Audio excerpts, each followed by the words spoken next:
Kwa hiyo moja ya vitu ambavyo Mungu anashindwa kutupa haki au chochote kile ambacho tunastahili ni sisi pia kutokuwa waaminifu kwa mali ya watu wengine. Ili Mungu aweze kugusa maisha yako ni lazima uwe mwaminifu kwa mambo ya watu wengine.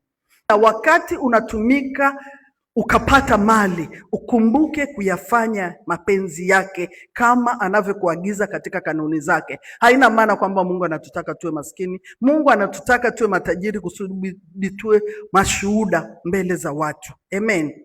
Mungu anakutegemea sana uwe mwaminifu.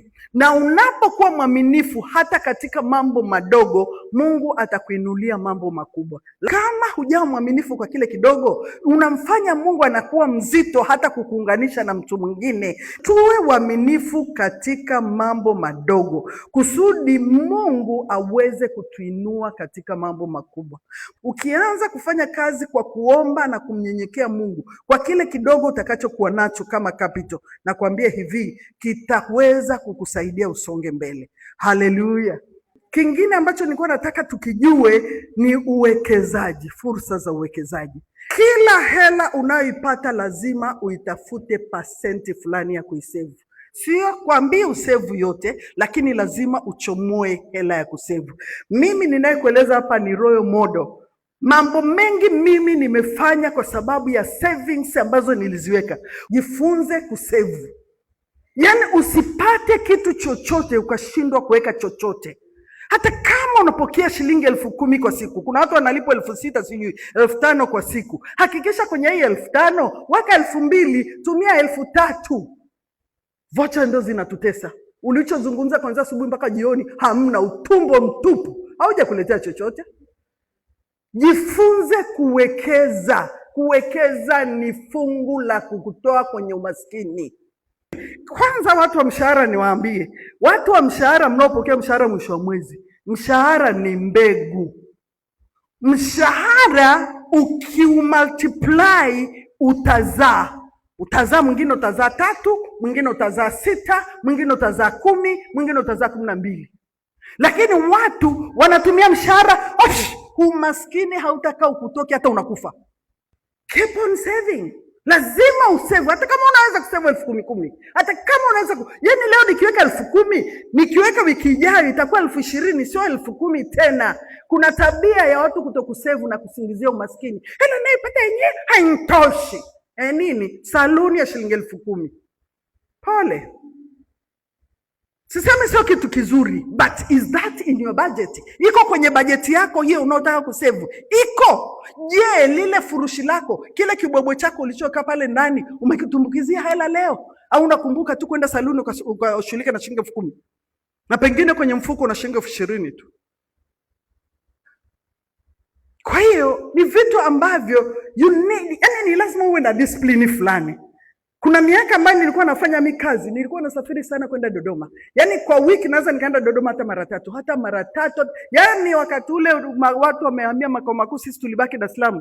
Hakuna rangi sikuiona. Ni kila leo niko safarini kwenda Dodoma. Sasa hakuna unachoweza kujibu zaidi ya kwenda Dodoma kupata majibu yake.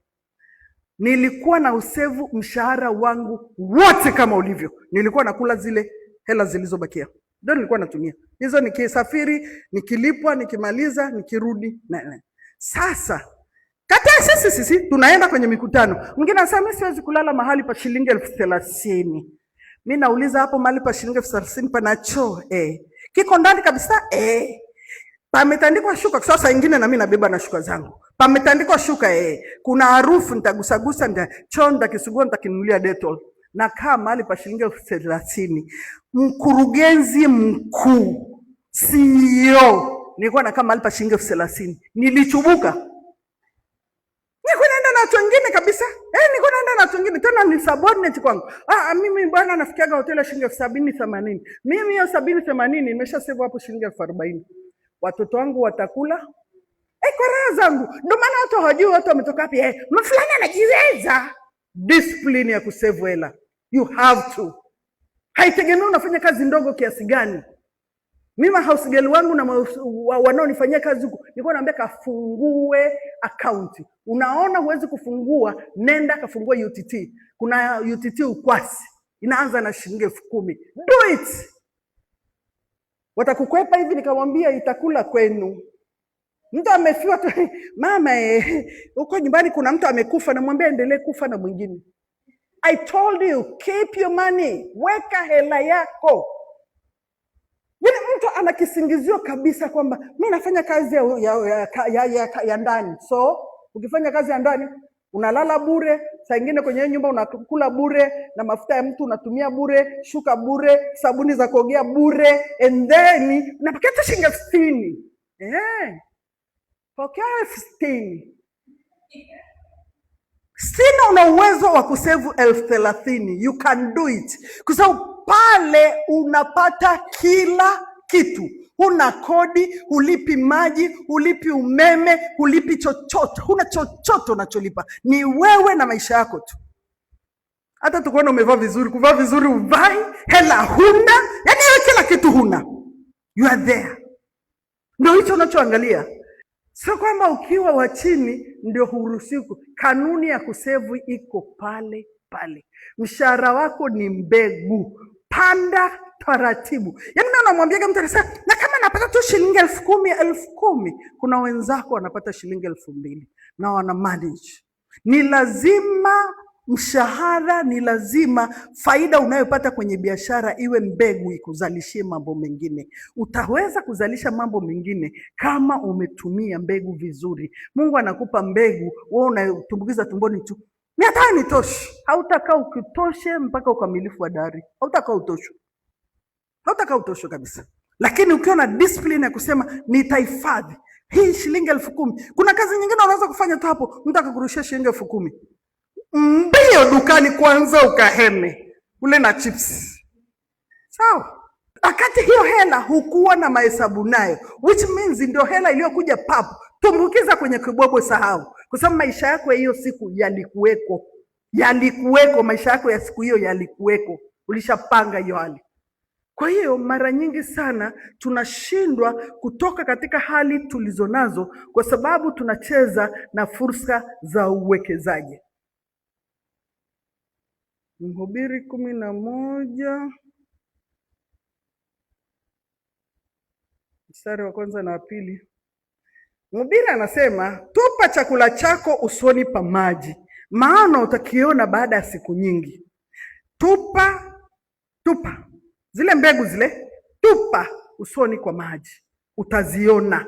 Anasema utakiona baada ya siku nyingi. Uwagawie sehemu watu 7 hata 8, maana hujui baa gani litakalokuwa juu ya nchi.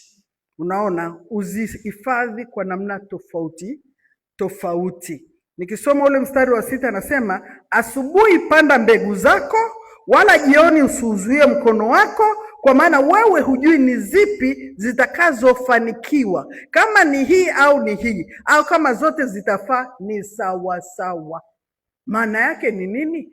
Nikiweka mbegu mahali, labda nimeweka mbegu kidogo kwenye hisa, labda UTT, nikaweka mbegu nyingine Neema nimepata nikanunua kapikipiki kataniingizia hela, au nikafungua kakioski nikaweka hapo kitu kataniongezea. Nikifanya yani, rusha mbegu unavyoweza, ili zitakapochipua wewe lazima utoke kwenye hiyo hali ngumu ulionayo. Itakufanya uweze kupata picha ya kuanza kupafanya jambo lingine kubwa zaidi. Bwana Yesu asifiwe. Mara nyingi sana unapowaambia vijana unajua unachotakiwa hapa, hebu fanya hiki na hiki. Sina mtaji, ndio cha kwanza. Nani anampa mtaji mtu kichwa chake ni maji? You can't do that. Lakini mdogo mdogo unaweza ukahifadhi, zikakusaidia, zikakuinua. Mimi nina hiyo tabia sana, kurusharusha vimbegu huku nafanya sana. Hichi kikifa, lakini hichi kikafufuka, hichi kilichokufa na chana nacho naendelea na hiki kingine. Unapofanya hivyo utajikuta, alafu hakuna hela ndogo. Yaani hata kwa siku mtaji wa nani kazi yako fulani ikakuingizia shilingi 2,000 is something hukuwa nayo. Ni something hukuwa nayo. Hata hiyo inakuzuia hata kutokutumia mshahara. Unajua hii shilingi 2,000 naweza nikanunua hata nusu kilo ya kitu fulani, ikapunguza kule ambako na nani. Kwa hiyo ukitupa mbegu zako unavyotakiwa kuzitupa, zitapata mafanikio. fursa zimetuzunguka. Mungu ametumwagia fursa. Mwambie Mungu, fungua macho yangu nikutane na fursa itakayonifanye mimi nitoke katika hii hali. Lakini leo tumesema anza kujishughulisha na mambo madogo. Halafu zaidi ya kujishughulisha na mambo mdogo, anza kuwa na tabia ya uwekezaji. Ukianza kuweka mdogo mdogo, utaweza kufanikiwa.